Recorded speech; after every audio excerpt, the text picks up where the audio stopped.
24 September 2024 रोजी खरी corner शाखेतील कोटक महिंद्रा बँकेत ग्राहकांनी भरलेल्या रक्कमेमध्ये 500 रुपयांच्या काही बनावट नोटा असल्याचं आढळून आलंय।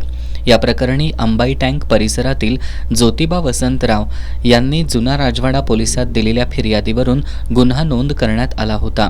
रेकॉर्डवरील गुन्हेगार असलेला अमोल पोतदार यानं पत्नी स्वप्नाली पोतदार हिच्या खात्यावर मुलामार्फत CDMद्वारे बँकेत 500 रुपयांच्या 75 नोटांचा भरणा केला होता। जुना राजवाडा पोलिसांनी केलेल्या तपासामध्ये यामधील 66 नोटा बनावट असल्याचं आढळून आलंय। या बनावट नोटा रेकॉर्डवरील गुन्हेगार निखिल सरगर यानं अमोल पोतदार याला दिल्या असल्याची माहिती समोर आल्यानंतर पोलिसांनी सरगरला आटपाडी तालुक्यातील किरगणी गावातून ताब्यात घेतलंय। त्याच्याकडील चौकशीमध्ये अमोल पोतदार हा आपल्याला कमी टन्साची सोन्याची चेन देणार असल्यानं त्या बदल्यात 500 रुपयांच्या बनावट नोटा त्याला दिल्याची कबुली दिली आहे। सरगर याला शिवप्रसाद कदम यानं या बनावट नोटा दिल्याचं स्पष्ट झालं असून पोलिसांनी त्याच्या ताब्यातील आणखी 20 बनावट नोटा जप्त केल्यात।